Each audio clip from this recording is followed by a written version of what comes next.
مراد ہے وہ قلم جس نے تمام تقدیریں اور مقادیر لکھ دی تھی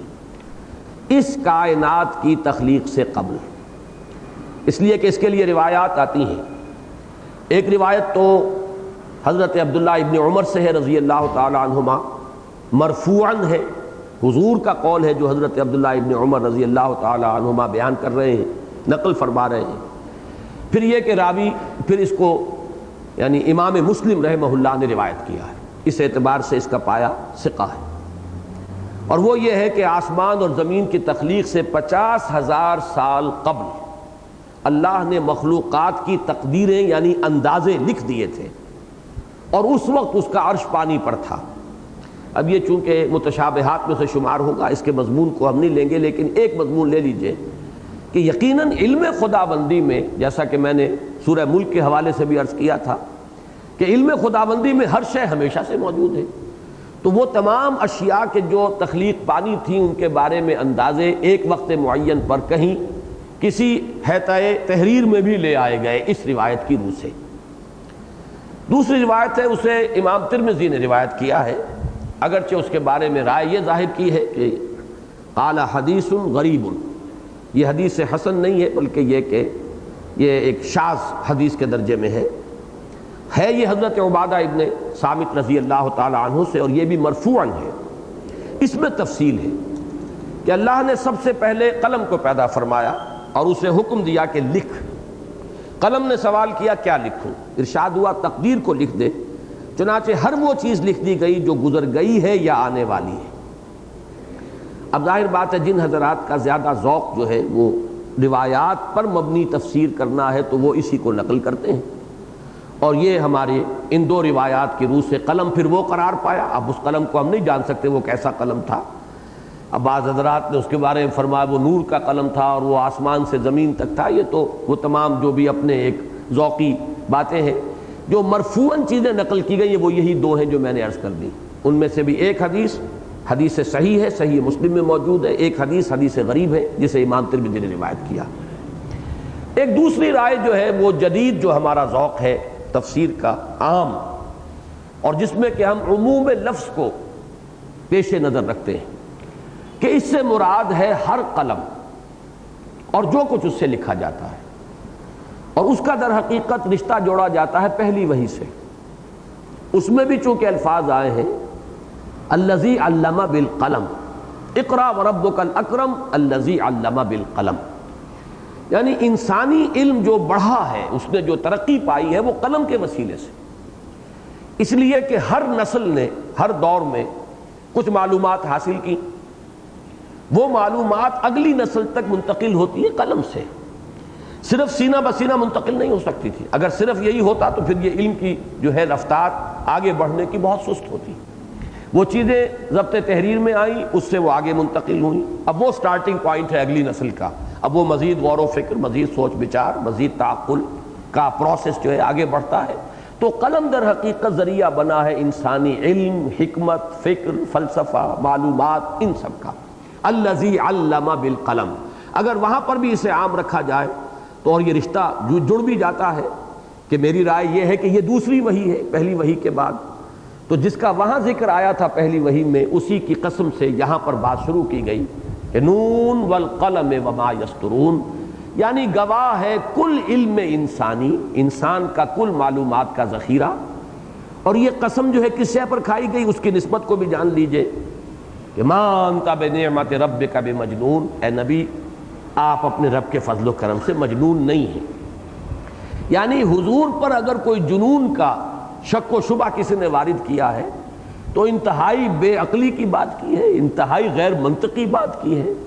اس لیے کہ جو بھی انسان کا علم ہے اور جو بھی اس کا فکر اور فہم ہے، جو بھی اس نے قلم کے ذریعے سیکھا اور سکھایا ہے، وہ اس کی گواہی نہیں دے سکتا، بلکہ اس کی گواہی تو برعکس ہے کہ محمد الرسول اللہ صلی اللہ علیہ وسلم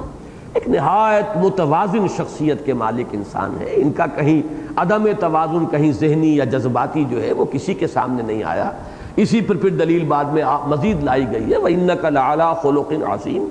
اخلاق حسنہ کی بھی انتہائی بلندیوں پر فائز انسان، سب لوگ دیکھ رہے ہیں اپنے چشم سر سے، ان کے بارے میں یہ شک ظاہر کرنا کہ کوئی جنون کا عارضہ لاحق ہو گیا ہے، یہ گویا کہ کل اپنے علم اور حکمت اور فکر اور فلسفے اور سارے علمی سرمایہ کی بساط کو لپیٹ کر تو کوئی شخص کرنا چاہے تو کر دے، ورنہ یہ کہ یہ تمام چیزیں گواہ ہیں کہ ما انت بنعمت ربک بمجنون۔ یہ گویا کہ دوسری تعویل ہوئی۔ تیسری تعویل، اور یہ ویسے ہمارے سلف میں بھی یہ قول موجود ہے، یعنی جو تابعین جو حضرات ہیں، حضرت عبداللہ ابن عباس رضی اللہ تعالیٰ عنہ، ان کا ذکر چونکہ آج آ چکا ہے، ان کے جو شاگرد ہیں تابعین، اکرمہ ہیں اور قتادہ ہیں، ان سے جو اقوال منقول ہیں ان میں یہ قول موجود ہے، لیکن اس سے زیادہ دلیل کے ساتھ مولانا اصلاحی صاحب نے پیش کیا ہے اور اذعاناً یہ کہا ہے کہ یہی مفہوم ہے تیسرا، اور وہ یہ ہے کہ اس سے مراد وہ قلم ہیں کہ جن کے ذریعے صحابہ کرام قرآن مجید کو ضبط تحریر میں لا رہے تھے۔ گویا کہ مراد کیا ہوا؟ والقلم وما یسطرون، گواہ ہے قرآن، یعنی یہاں قلم اور ان سے جو کچھ لکھا جا رہا ہے یہ در حقیقت قرآن کے لیے استعارہ ہے، کنایہ ہے، کہ گواہ ہے قرآن، وما انت بنعمت ربک بمجنون، کہ اے نبی یہ قرآن گواہ ہے کہ آپ اپنے رب کے فضل و کرم سے اور اس کی نعمت سے مجنون نہیں۔ یہ چیز اس لیے کافی یعنی قرین قیاس معلوم ہوتی ہے کہ قرآن مجید کی بہت سی صورتوں کا یہ اسلوب ہے۔ مثلا ایک ایک حرف سے جو صورتیں شروع ہوئی ہیں ان میں تو تعین کے ساتھ یہی ہے، قاف والقرآن المجید، صاد والقرآن ذی الذکر، قاف اور قسم ہے قرآن کی جو بزرگی والا ہے، صاد اور قسم ہے قرآن کی جو نصیحت والا ہے، ذکر والا ہے، یاد دہانی والا ہے۔ پھر جیسے کہ آپ کو معلوم ہے یاسین والقرآن الحکیم، حامیم والکتاب المبین، بہت سی صورتیں، حامیم کے بعد تنزیل الکتاب من اللہ العزیز الحکیم۔ تو قرآن مجید جو ہے ان صورتوں میں اکثر و بیشتر الف لام میم ذالک الکتاب لا ریب فیہ، اب یہ جو انداز ہے تو اس سے یہ چیز مطابقت رکھتی ہے کہ یہاں پہ والقلم وما یسطرون سے مراد جو ہے وہ قرآن مجید ہو، اور یہ اس اعتبار سے بھی بات معقول ہے کہ حضور کی نبوت اور رسالت کے لیے قرآن ہی کو سب سے بڑی دلیل بنایا گیا، قرآن ہی کو حضور کا سب سے بڑا معجزہ قرار دیا گیا، تو اس اعتبار سے قرآن ہی کو اس پر سب سے بڑا گواہ قرار دینا کہ آپ مجنون نہیں ہیں معاذ اللہ،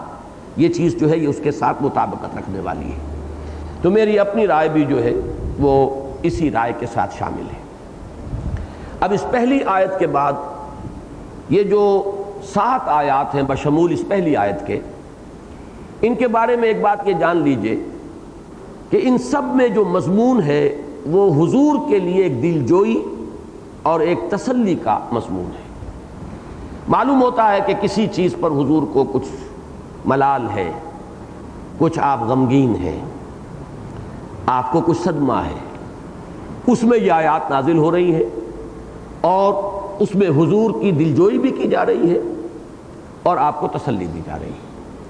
وہ بات کیا تھی؟ اگرچہ یہاں بھی ظاہر ہو رہا ما انت بنعمت ربک بمجنون، معلوم یہ ہوا ہے کہ حضور کو جو مجنون قرار دیا گیا یا کہا گیا آپ کے بارے میں یہ کہ آپ کو جنون کا عرضہ ہو گیا ہے یا آپ پر آسیب کا سایہ ہو گیا، یہ میں بعد میں عرض کروں گا، اس پر آپ کو صدمہ ہوا، لیکن اس کے لیے ہمارے پاس قرآن مجید میں ایک دوسرا گواہ، دوسرا شاہد جو ہے صراحت کے ساتھ اس بات کو ثابت کرنے والا موجود ہے، وہ سورہ حجر ہے۔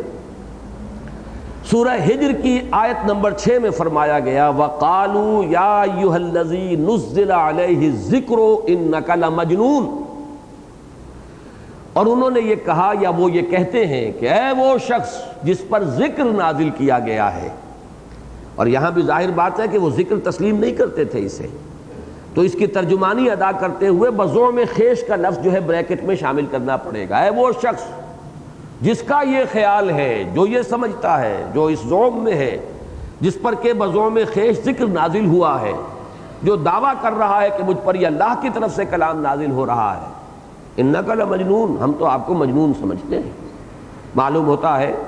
کہ آپ کو کوئی عارضہ جنون کا لاحق ہو گیا ہے، کوئی ذہنی عدم توازن کا لاحقہ ہے، یا یہ ہے کہ کوئی آسیب کا سایہ ہو گیا۔ اور پھر سورہ کے آخر میں یہ آیت نمبر 97 میں بات فرما دی گئی وَلَقَدْ نَعْلَمُ أَنَّكَ يَضِيقُ صَدْرُكَ بِمَا يَقُولُونَ، اے نبی ہمیں خوب معلوم ہے کہ آپ کا سینہ بھجتا ہے اس بات سے جو یہ کہہ رہے ہیں، اور یہ بات ابھی اسی درجے میں آئی تھی صرف کہ مجنون کہا گیا تھا، یہ میں ابھی بعد میں مزید وضاحت کروں گا۔ تو معلوم یہ ہوا کہ ان 2 آیات کی روشنی میں ہم ان 7 آیات کے مفہوم کو بہت ہی خوبصورتی کے ساتھ سمجھ سکتے ہیں کہ وہ بات جو کہی گئی وہ یہ تھی کہ یا ایھا الذی نزل علیہ الذکر انک لمجنون، اور اس پر جو حضور کو صدمہ ہوا، دل گرفتگی لاحق ہوئی، آپ کو ملال ہوا، آپ غمگین ہوئے، وہ ثابت ہے قرآن مجید کے نص قطعی سے کہ وَلَقَدْ نَعْلَمُ أَنَّكَ يَضِيقُ صَدْرُكَ بِمَا يَقُولُونَ۔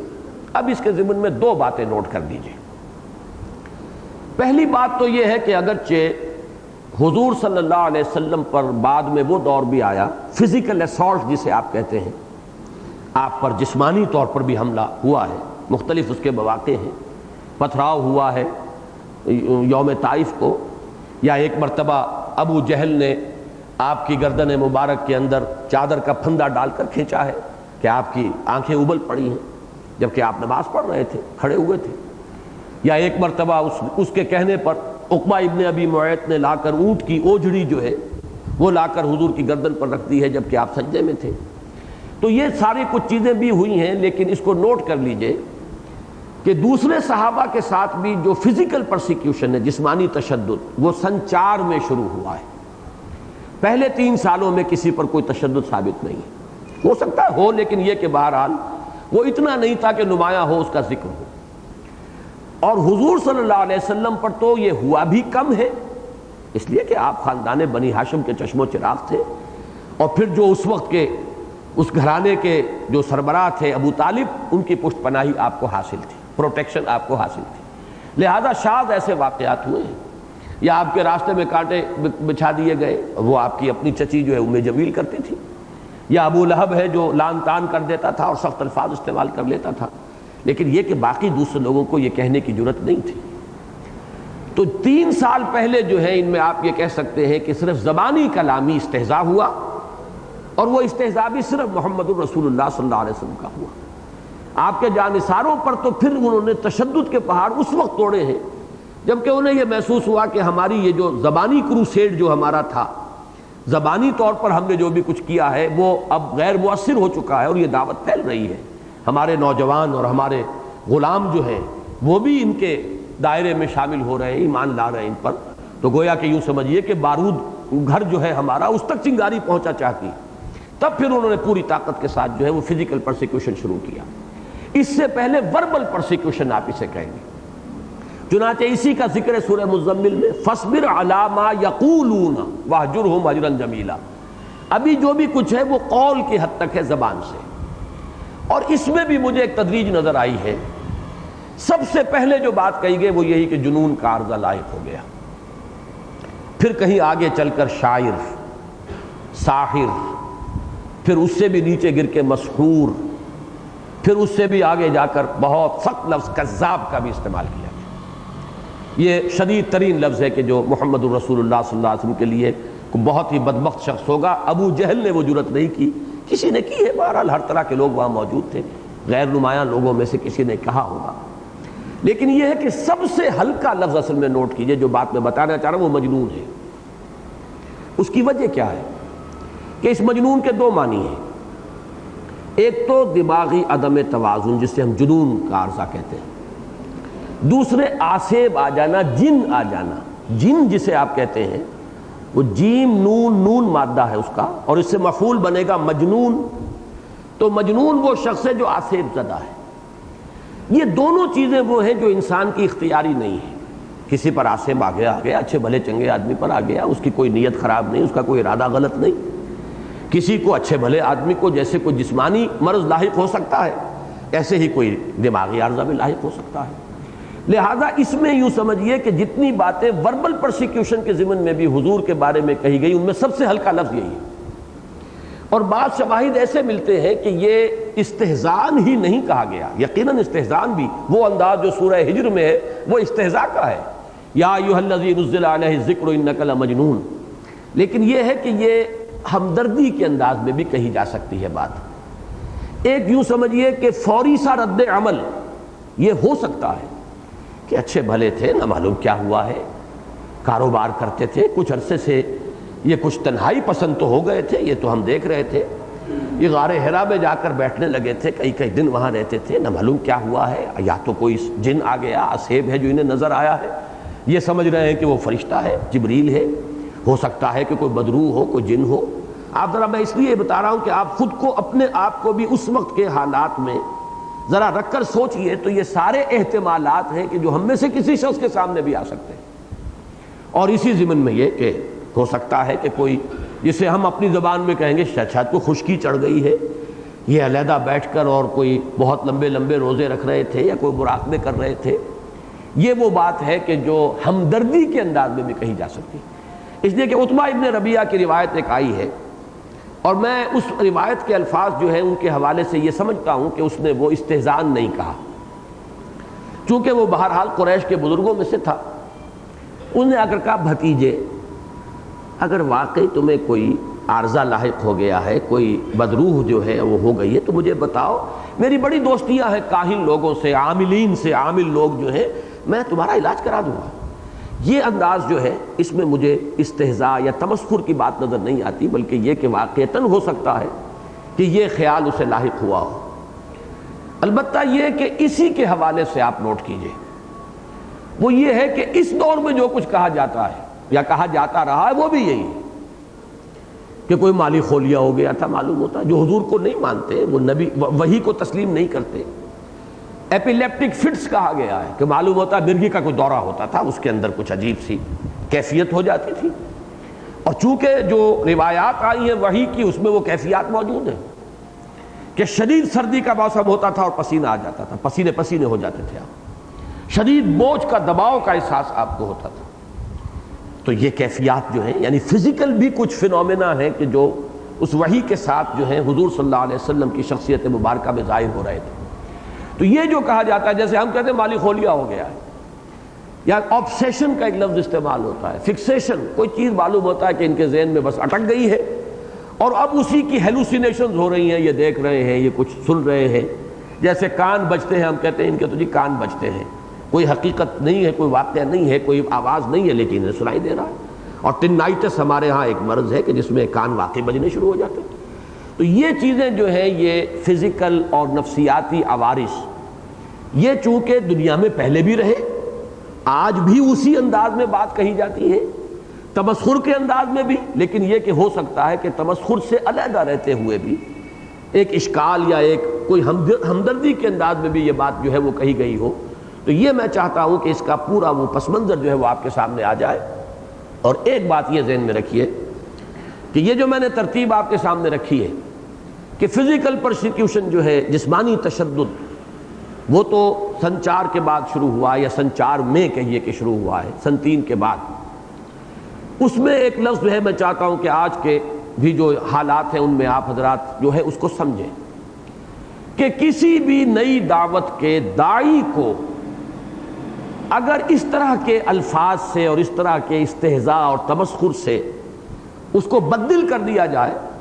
تو یہ اس دعوت کو روکنے کا سب سے آسان نسخہ ہے۔ آپ جسے کہیں گے، جو شخص کسی دعوت کو سمجھتا ہے کہ یہ ایول ہے، نپ دی ایول ان دی بڈ، اس کو ابتدا ہی میں ختم کر دو، تو اس کا ذریعہ سب سے سہل کیا ہے؟ جو داعی ہے، جو لے کر کھڑا ہوا ہے، اس کی کریکٹر اسیسینیشن ہو، اس کی قوت ارادی کو کچل دیا جائے۔ اس قوت ارادی کے کچلنے کا خاص طور پر ذکر جو ہے سورہ نون کے آخر میں آئے گا۔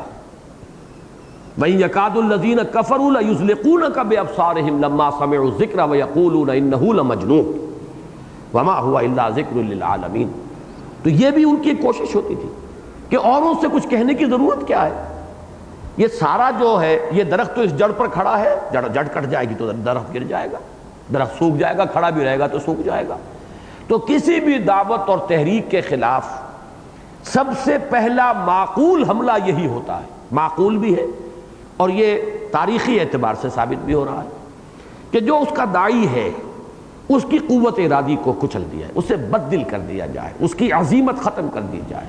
استہزاء اور تمسخر میں جسے کہتے ہیں چٹکیوں میں اڑا دیا جائے۔ اسی کو قرآن مجید میں وہ سورہ صف میں جو آیت آئی ہے کہ وہ یہ چاہتے ہیں کہ اپنی منہ کی پھونکوں سے بجھا دیں، یریدون لیطفئوا نور اللہ بافواہہم، نور خدا ہے کفر کی حرکت پہ خندہ زن، پھونکوں سے یہ چراغ بجھایا نہ جائے گا۔ تو منہ کی پھونکوں سے بجھا دینا یا چٹکیوں میں اڑا دینا تمسخر میں، یہ ہے سب سے پہلا حملہ کہ جو ہوتا ہے، اور یہی معقول بھی ہے اس اعتبار سے کہ ظاہر بات ہے کہ اسی کے بل پر یہ دعوت اور تحریک ہے۔ اگر اس کی قوت ارادی کو کچل دیا جائے، اس سے ڈی مورلائز کر دیا جائے،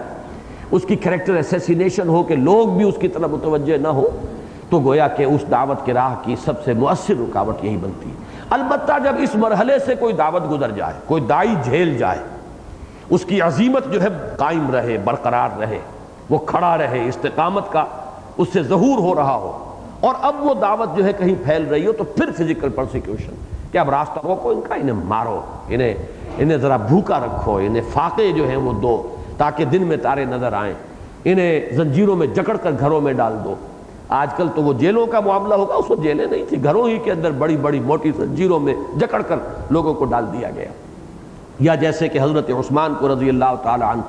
ان کے چچا نے ایک چٹائی کے اندر لپیٹ کر اور دھواں دے دیا، دم گھٹ رہا ہے، جان نکلنے کی پر آ گئی۔ یا حضرت مصعب بن عمیر کو بالکل مادر ذات برانہ کر کے گھر سے نکال دیا ہے۔ یا حضرت سعد بن ابی وقاص کو وہ مینٹل ٹارچر دیا جا رہا ہے کہ ماں نے مرن برت رکھ لیا ہے۔ یہ سب ہوتا ہے۔ اس کے بعد سب سے پہلی بات تو یہ ہے کہ اگر داعی کی قوت ارادی کو کچلا جا سکے، اس کی عزیمت کو ختم کیا جا سکے، چٹکیوں میں اڑا کر بدل کیا جا سکے، تو یہ سب سے پہلا، سب سے آسان حربہ ہے۔ لیکن جیسا کہ میں نے عرض کیا، اس کے اندر دوسرا پہلو بھی موجود ہے کہ کچھ لوگ اس کو واقعتاً اس نیت سے نہیں بلکہ از راہ ہمدردی بھی کہہ سکتے ہیں۔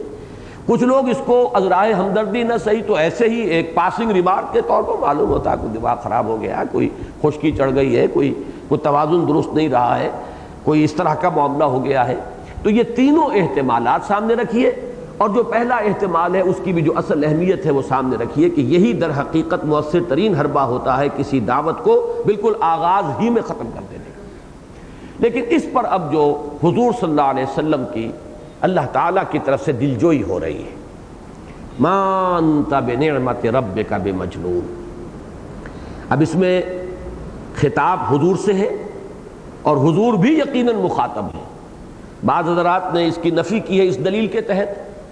کہ حضور کو تو اپنے بارے میں شک و شبہ نہیں ہو سکتا تھا کہ میں مجنون ہوں، تو کہنے کی کیا ضرورت ہوئی؟ لہذا اصل میں تو یہاں خطاب جو ہے معاندین سے ہے، جو کہہ رہے تھے ان سے، لیکن یہ کہ ان سے براہ راست خطاب کیے بغیر خطاب بظاہر حضور سے ہے، اصلاً ان سے ہے۔ میرے نزدیک حضور سے بھی ہے۔ یقیناً دوسری بات بھی صحیح ہے کہ یہ بات انہیں بھی سنائی جا رہی ہے کہ عقل کے ناخن لو، ہوش کے ناخن لو، سوچو کس کے بارے میں کہہ رہے ہو، تمہارا علم، تمہارا فہم، یہ کیا اس بات کو باور کرنے کے لیے تیار ہے؟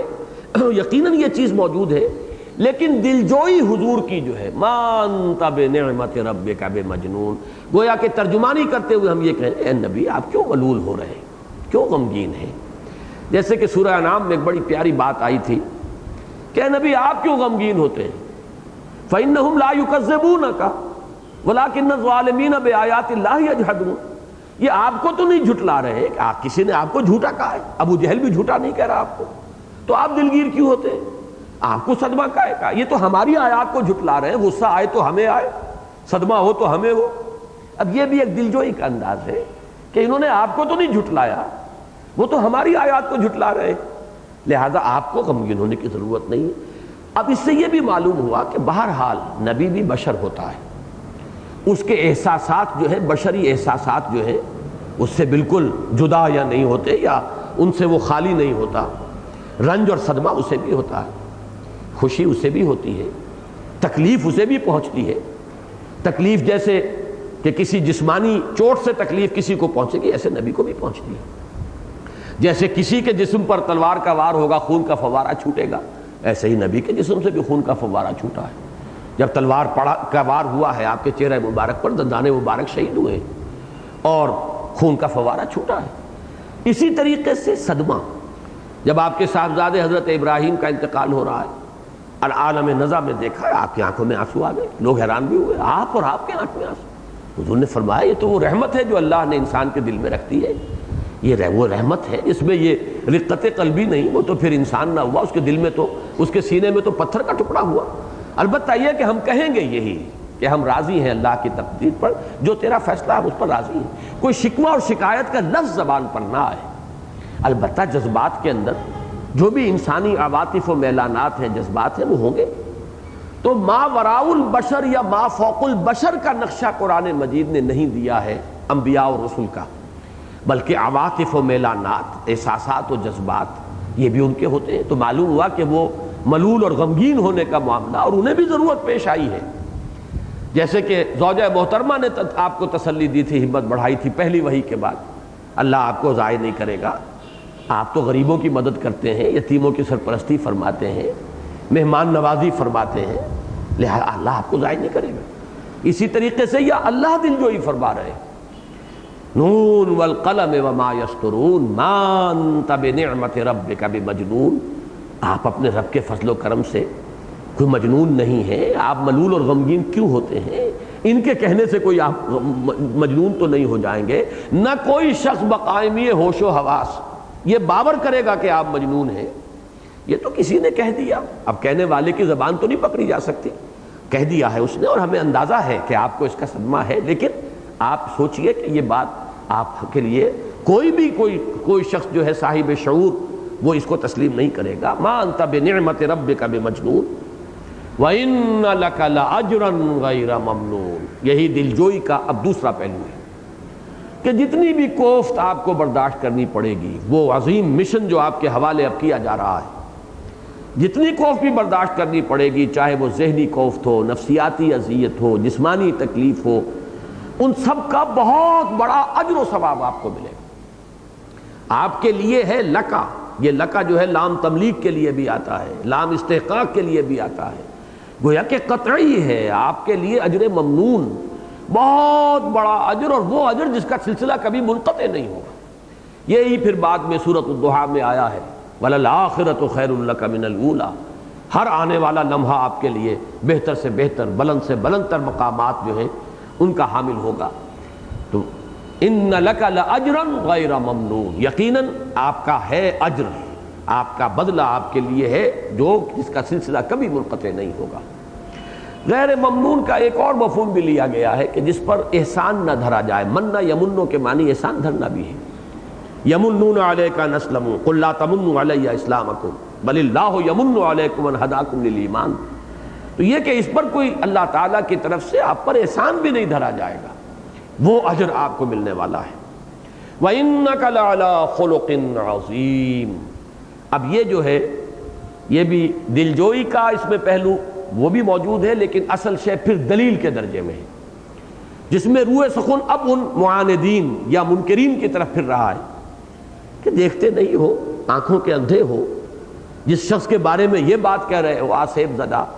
یا یہ کہ کوئی جنون کا عارضہ، کوئی خلل دماغی کا عارضہ، ذہنی عدم توازن کی کوئی شکایت،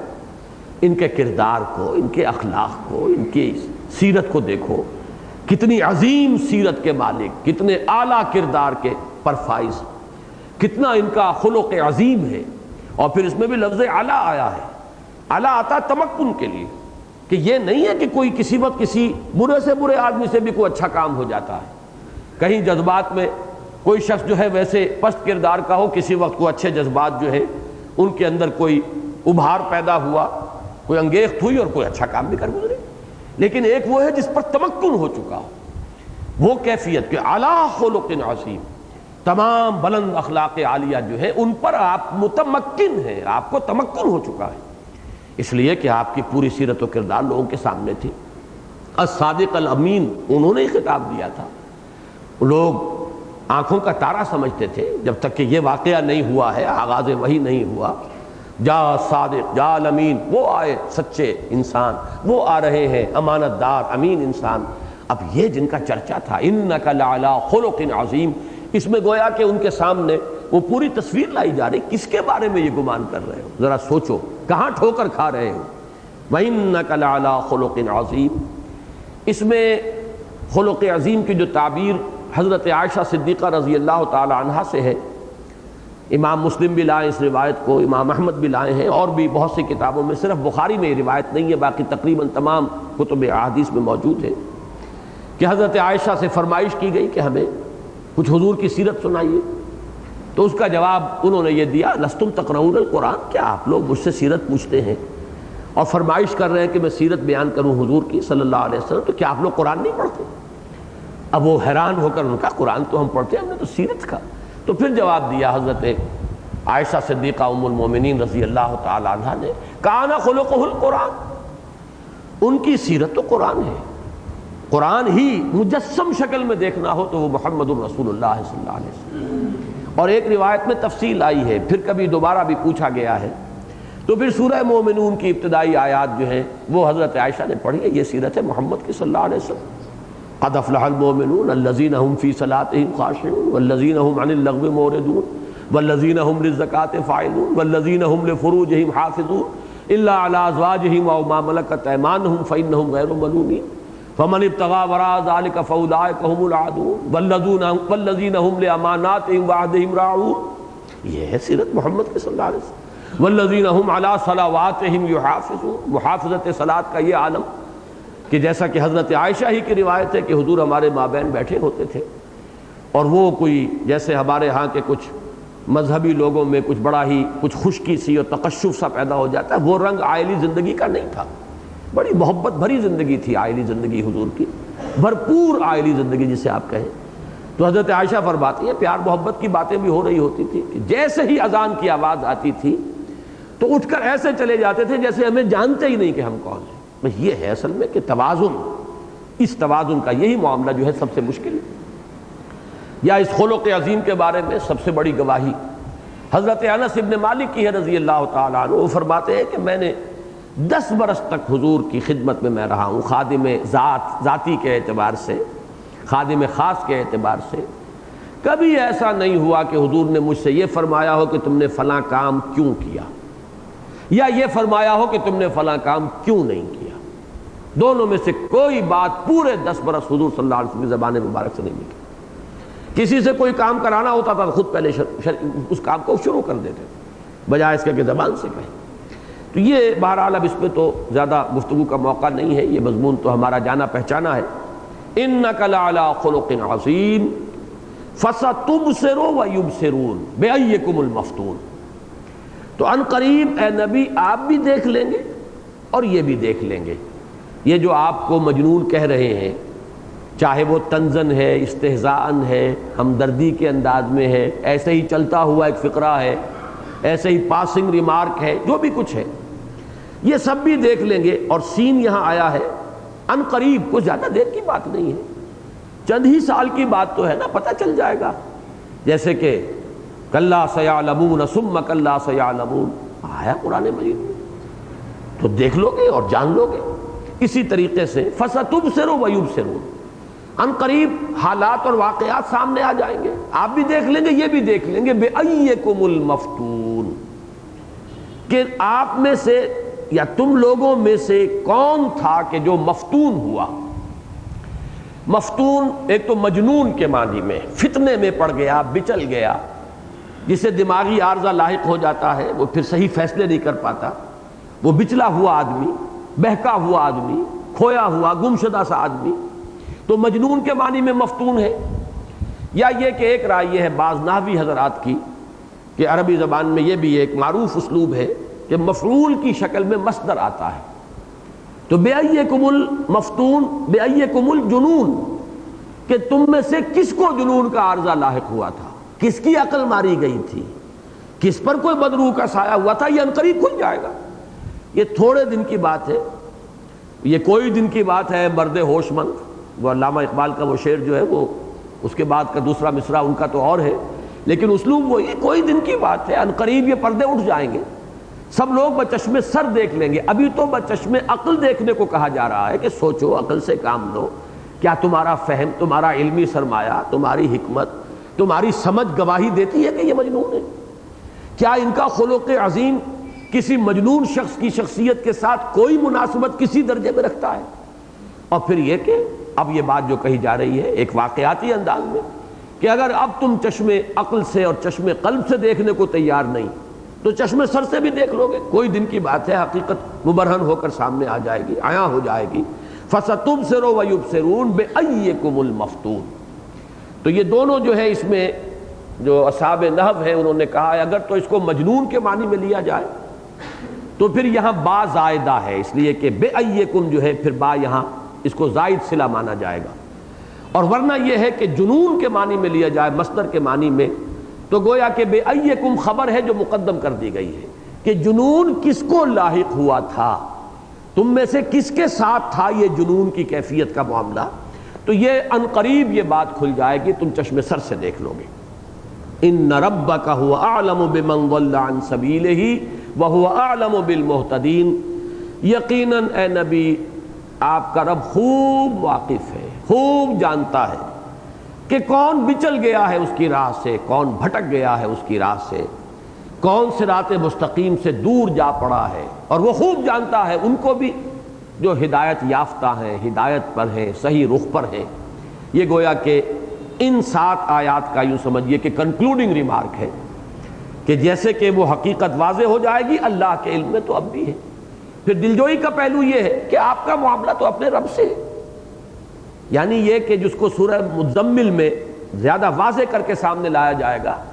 کہ نبی وتبتل الیہ تبتیلا، آپ سب سے منقطع ہو کر صرف اللہ کے ساتھ جڑ جائیے۔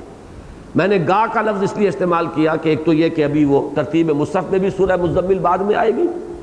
اور میرے نزدیک سورہ مزمل کی جو آیات ابتدائی ہیں وہ ان آیات کے بعد نازل ہوئی ہیں، اس لیے میں نے کہا اس کے بعد وہ بات جو ہے کھول کر سامنے لے آئی جائے گی کہ آپ کو تو اپنے رب سے جڑ جانا چاہیے، لہذا خیال ہی نہ کیجئے کوئی کیا کہتا ہے، کوئی بھلا کہے برا کہے، سرے سے اس کا کوئی تاثر آپ نہ لیجئے، کوئی کیا کہتا ہے اس کا کوئی آپ کو اثر قبول نہیں کرنا چاہیے۔ آپ کا رب جانتا ہے، آپ کا رب جانتا ہے کہ آپ اس کے برگزیدہ بندے ہیں، آپ کا رب واقف ہے کہ اس نے آپ کو چنا ہے، آپ کو مصطفیٰ اور مرتضیٰ بنایا ہے اور آپ کو مجتبی کیا ہے، آپ کو اس عظیم مشن کے لیے چنا گیا ہے، آپ کا رب جانتا ہے۔ جب آپ کا رب جانتا ہے تو آپ کے لیے تو کافی ہے، جیسے کہ وہ ایک شعر ہے کہ کیا ڈر ہے اگر ساری خدائی ہے مخالف، کافی ہے اگر ایک خدا میرے لیے ہے۔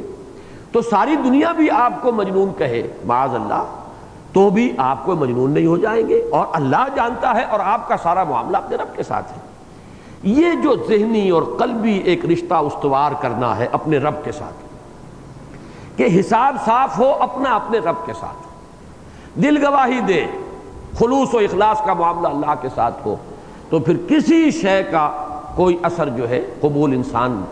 کو نہیں کرنا چاہیے، اور یہی گویا کہ اس کے لیے ایک عملی سبیل ہے کہ آدمی مستغنی ہو جائے عن الخلق، کوئی کیا کہتا ہے، کوئی میری کوشش کامیاب ہو رہی ہے یا نہیں ہو رہی۔ میں نے بعض مواقع پر ذکر کیا ہے کہ ہندو فلسفی میں بعض چیزیں جو حکمت کی وہاں ہیں، تو ہمیں تو حکم یہ ہوا ہے کہ حکمت کی بات جہاں میرے لے لو، تو انسانی شخصیتوں کے 3 کیٹیگریز جو ہیں قرار دی گئی، ان میں سے کچھ لوگ وہ ہیں جو علم کے ساتھ مناسبت رکھتے ہیں، تو وہ جنان مارگ ہے، وہ معرفت حاصل کریں اور علم کے ذریعے سے وہ اپنے خالق اور رب تک رسائی حاصل کرتے ہیں۔ کچھ وہ ہیں کہ جن میں بھکتی مارگ کہلاتا ہے، وہ ڈیووشن، عبادت، یہ عبادت کے ذریعے سے خوب نوافل پڑھیں اور خوب اس کے ذریعے سے اللہ کا قرب حاصل کریں۔ اب میں ان کی بات کو یہاں اپلائی کرتے ہوئے کہہ رہا ہوں، مزاج ہوں گے مختلف، اس لیے تو کہا گیا جنت کے 8 دروازے، مختلف مزاج کے لوگوں کو مختلف دروازوں سے بلایا جائے گا۔ ہاں حضرت ابوبکر کی شان یہ ہے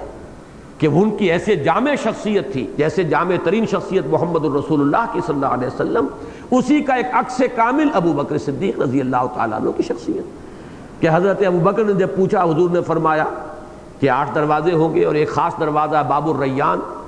شادابی اور سرسبزی کا دروازہ، اس سے خاص طور پر ان کو پکارا جائے گا جو روزہ رکھنے سے بڑی مناسبت رکھتے تھے، یعنی نفلی روزے رکھتے تھے کثرت کے ساتھ۔ تو حضرت ابوبکر پوچھتے ہیں کہ حضور کو ایسا خوش قسمت بھی ہوگا جنہیں سب دروازوں سے بلایا جائے؟ تو اب آپ حضور نے مسکراتے ہوئے فرمایا ہاں، اور تم انہی میں سے ہو۔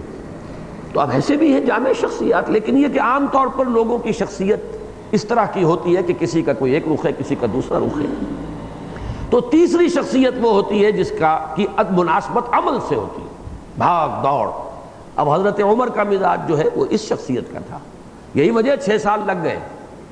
سنجیدگی سے سوچا ہی نہیں محمد کیا کہہ رہے ہیں صلی اللہ علیہ وسلم۔ یہی مزاج حضرت حمزہ کا تھا، چلیے عمر کا تو کوئی فاصلہ تھا محمد سے صلی اللہ علیہ وسلم، حضرت حمزہ کا کیا فاصلہ تھا، سگے چچا، دودھ شریک بھائی، خالہ زاد بھائی، ساتھ کے کھیلے ہم جولی، اور 6 برس انہیں بھی لگ گئے، توجہ نہیں ہوتی، مزاج کا وہ رخ ہی نہیں ہے، وہ ہے سیر، شکار، لڑائی، دنگا، ادھر اس سے کشتی لڑ، ادھر اس کو کندھا مار، یہ ایک انداز ہے۔ تو جن لوگوں کے اندر یہ ہے ان کے لیے وہ کہتے ہیں یہ کرم مارگ، عمل کے راستے سے آگے بڑھو، لیکن اس کرم مارگ کی ایک شرط ہے کہ آدمی بالکل ڈیٹیچ کر لے اپنے آپ کو، نتیجے سے کوئی دلچسپی اسے نہ ہو، وہ صرف خدا کے لیے کر رہا ہے جو کر رہا ہے، کامیابی ہوتی ہے تو اسے خوشی نہ ہو، ناکامی ہوتی ہے تو رنج نہ ہو۔ اب یہ تو بڑا مشکل ہے، ایک تو آخری بات کہی جاتی ہے بات کو واضح کرنے کے لیے، کنٹراسٹ کے لیے، کچھ نہ کچھ اثر تو ہوتا ہے، یہ تو بربنائے طبع بشری، لیکن یہ کہ زیادہ اس سے آدمی متاثر نہ ہو کہ ذرا سی کامیابی ہو گئی پھولے نہیں سما رہے، اور ذرا سی کوئی ناکامی ہو گئی تو کمر ہمت ٹوٹ کے رہ گئی ہے، مایوسی ہو گئی، بددلی ہو گئی۔ ہم پر تو یہ دونوں کیفیات آتی ہیں، لیکن یہ کہ جن لوگوں کا مزاج وہ ہے ان کے لیے ان کے فلسفے میں شرط لازم، مجھے اسی کی جھلک یہاں نظر آتی ہے کہ ذہناً قلباً سارا معاملہ اللہ کے ساتھ ہو، کوئی کیا کہتا ہے، کسی نے کیا کہہ دیا ہے، اس کا اثر نہ ہو، اور کوئی نتیجہ خیز ہماری محنت ہو رہی ہے یا نہیں ہو رہی ہے، کوئی بات مان رہا ہے کہ نہیں مان رہا ہے، کوئی سنتا ہے کہ نہیں سنتا ہے، اس سے بھی لا تعلق رہے آدمی حتی الامکان، صرف اپنے فرض کو سامنے رکھے، جو ذمہ داری ہے اسے ادا کرے، اور اپنا تعلق، اپنا معاملہ ایک خالص، یوں سمجھیے کہ ایک خالص نجی سطح پر، موسٹ پرائیویٹ ایک ریلیشن شپ بندے اور رب کا رہے، قلبی رشتہ۔ بس یہ ہے کہ جو اس راہ پر آگے چلنے میں گویا کہ اس میں ایک ہدایت کا رنگ ہے، چاہے ایک جملہ خبریہ ہے، ان ربک یعلم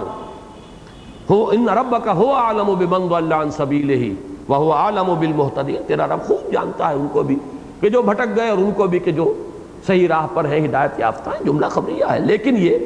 کہ اس میں اصل میں ایک ہدایت ہے، ایک رہنمائی ہے کہ ان چیزوں سے متاثر ہونے کی ضرورت نہیں ہے، آپ کا معاملہ اپنے رب کے ساتھ ہے، کافی ہے اگر ایک خدا میرے لیے، رب راضی ہو، باقی پوری دنیا ساری اگر ناراض ہو جائے تو کیا پرواہ ہے۔ اسی کی ایک جھلک ہے جو میدان حنین میں حضور صلی اللہ علیہ وسلم نے جب وہ رجز پڑھا ہے، انا النبی لا کذب انا ابن عبد المطلب، کہ یہ 12,000 کا لشکر میرے ساتھ کھڑا رہتا تب بھی میں نبی ہوں، اور کوئی ایک نہ میرے ساتھ رہے تب بھی میں نبی ہوں، لوگوں کا میرا ساتھ دینا نہ دینا اس پر میری نبوت کا دار و مدار نہیں ہے۔ جب بھگدڑ مچ گئی تھی اور 300-400 صرف رہ گئے تھے ساتھی صحابہ، باقی سب جو ہیں ادھر ادھر منتشر ہو گئے تھے، تو میرے نزدیک